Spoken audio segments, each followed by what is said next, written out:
Hey there friends, welcome back. Today we are doing, if I can point correctly, the front end on the 92 4runner. I'm going to spin the camera around and we're just going to show you all the parts that I've got and then we're going to get started.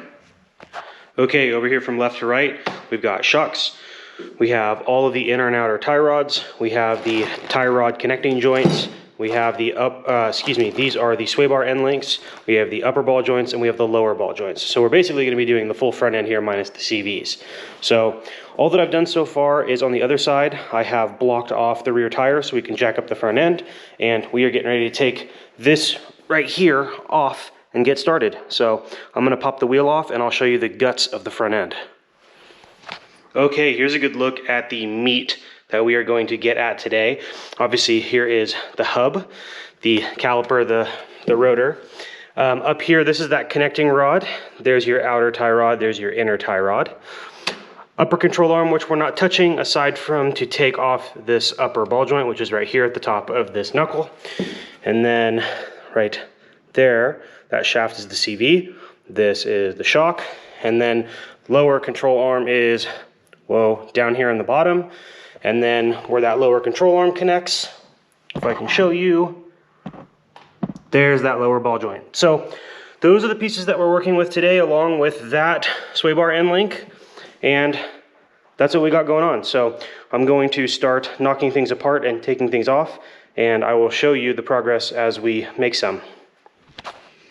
Okay, I've taken off the safety bolt with washer on the end of the CV where it pokes through the end of the hub. All you do is take a flathead and pry off the little dust cover that's there.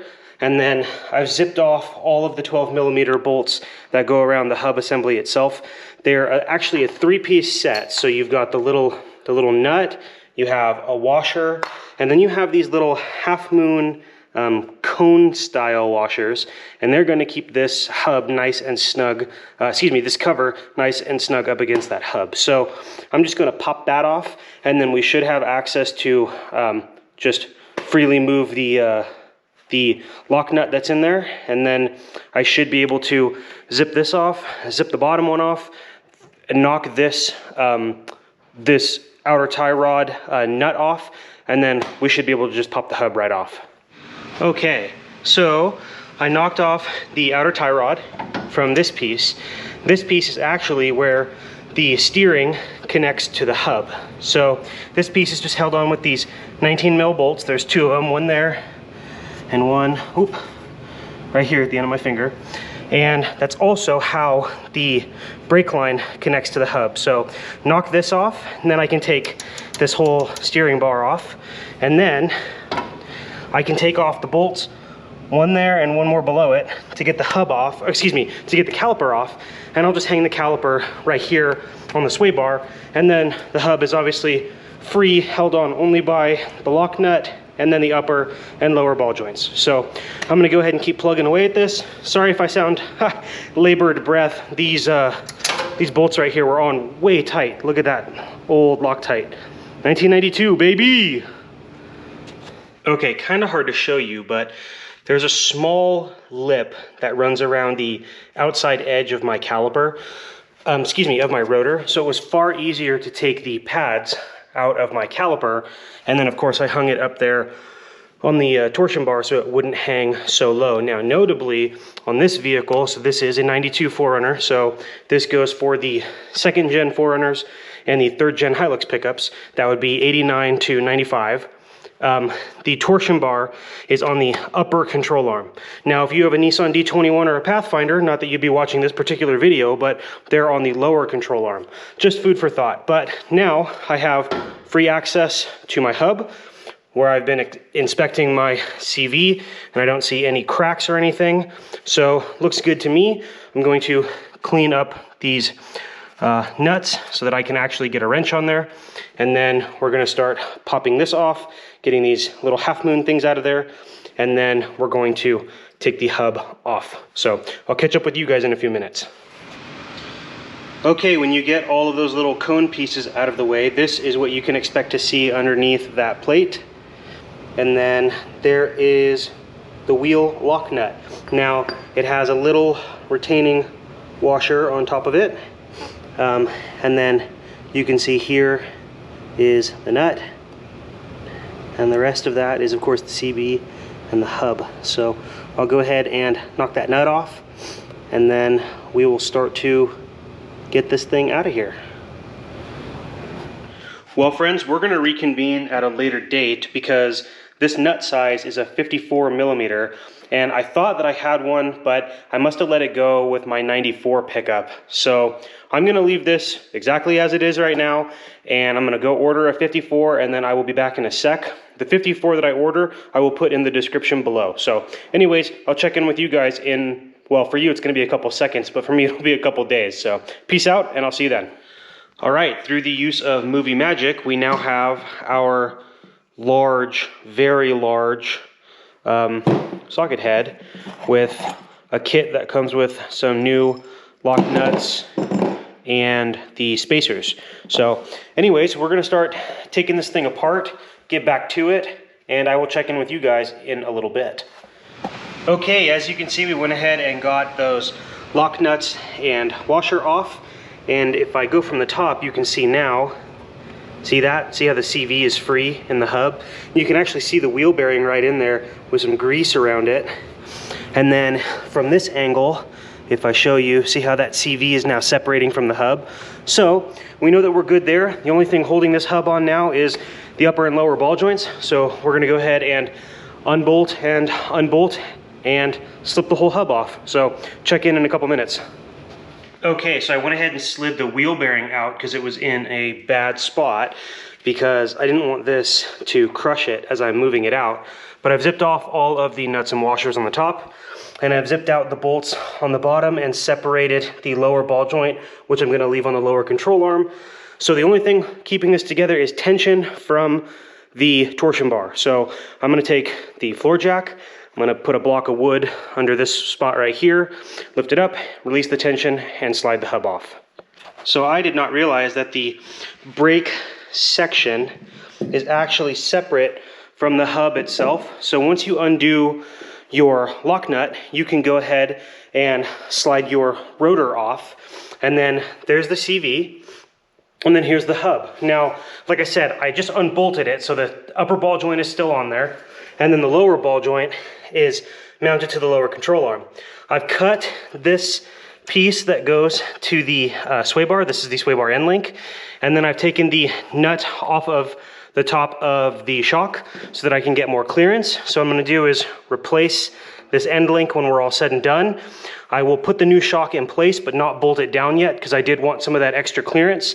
And then I'll clean up some of this crud that is on this lower control arm, and I will get the CV nice and safely out of the way. Probably zip tie it up there so it doesn't roll off, and then I will knock that lower ball joint out. So anyways, that's my plan right now. I'll check in with you guys in a bit. Bye. Sorry, I did a little bit without you here. I went ahead and got the upper ball joint on there. These boys are tightened down to 25 foot-pounds, and then the lower is on there as well. Those get tightened to 45 foot-pounds. Getting the preload set in the wheel bearing right now. Obviously you can tell it's a greasy mess, but you want everything to be nice and lubricated as they go in there. So 43 foot-pounds to get that preload, and then we're going to do some tweaking, and I'll walk you through that as I do it. But for the time being, I'm going to go ahead and set this preload and then go from there. Okay, preload has been set with everything the way that it should be. The way that you do it is you get the first lock nut on, you tighten it to 43 foot-pounds, you rotate it 6 times to the right, the hub I mean, then you rotate it 6 times to the left, checking in between, then you back it off and you tighten it down to 20, somewhere in here, whoa, don't know if you'll be able to see it, but 23 foot-pounds, and that's where your final tightening is. Put the spacer nut that has the flanges in between them, put one flange down to lock the lower nut, put your secondary lock nut, tighten that also down to 23, and then bend one of these up to lock the 2 nuts together. Anyways, the hub cover is back on. Everything's sealed up nicely. We got the new shock on. The sway bar end link is now on both sides. So all that we're gonna do now is actually tighten the castle nuts for the upper and lower ball joints, and then we will do Anyways, I'm not sure where I lost you, but we're gonna go ahead and do steering here in a couple minutes. Oh, I can't reach. Steering here in a couple minutes. And then we're going to do the castle nuts for the upper and lower ball joints. So stay tuned, we're almost done with this front end. Okay, almost done here. We got the caliper on with the pads in. I will clean the rotor before we get going. But anyways, we got the connecting rods for the steering, or rather the inner tie rod, the bind piece, whatever you call that clamp, and then the outer tie rod. Those are off. And because we are replacing and not removing, the best thing that I've found to do is line them up as close as you can get them, and then do your tightening, because I don't know how many turns out and I don't know how many turns in. So we're just going to go ahead and leave them in this configuration, tighten it up. This will get me close enough to where I can go in and get an alignment. So I'm going to go ahead and tighten these, slap it back together, and then I'll show you what it looks like when we're all said and done. And just like that, I have created a floor mess, but the driver's side front end is all done. You can see the new outer tie rod, the connector, the inner tie rod, obviously the new shock. You saw us repack the wheel bearing and all that stuff, and if you didn't, I told you how. Upper ball joint, lower ball joint's been done, and sway bar end link. So we're gonna go move over to the passenger side here after some dinner, and I will catch up with you guys when it's all said and done. Peace out. All right, as you can see, the passenger side is pretty much done. The only thing I'm waiting on is the snap ring that holds the CV in place. When I took this apart, it actually did not have one. So I've got everything else put together: inner tie rod, outer tie rod, the shock, you can see where I was holding on to it. Obviously upper ball joint and lower ball joint. I'll pull that sleeve down, don't worry about it. But other than that, this was not a difficult project by any means. I think this process is the same for the T100 as well. So let's go over some quick, a quick recap here. To get the upper ball joint off, undo these. To get the lower ball joint off, undo those. To get your snap ring off, take your hubcap off, take your snap ring off. Then your CV will separate from the hub. You take your caliper off, and this, whoa, right there, steering bracket off. Knock off the outer tie rod, and then pop your hub out. Once you've got your hub out, repack your wheel bearing. Make sure you set your preload. We talked about doing that already. When you put everything back together, go ahead and do your sway bar end link at that point. And yeah, we did a compression test too, bringing the control arm up all the way until it maxed out with the torsion bar taking the weight off of the jacks. So we know that it's all put back together correctly. Everything's torqued down. All of the castle nuts have the through pins. So yep, waiting on that snap ring, and then I'm done. For everybody else who wants to see a successful side, what it looks like, that's what it looks like right there.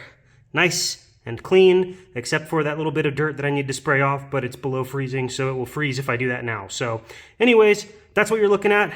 Thanks for watching. Super duper appreciate you. Everything else, okay, bye.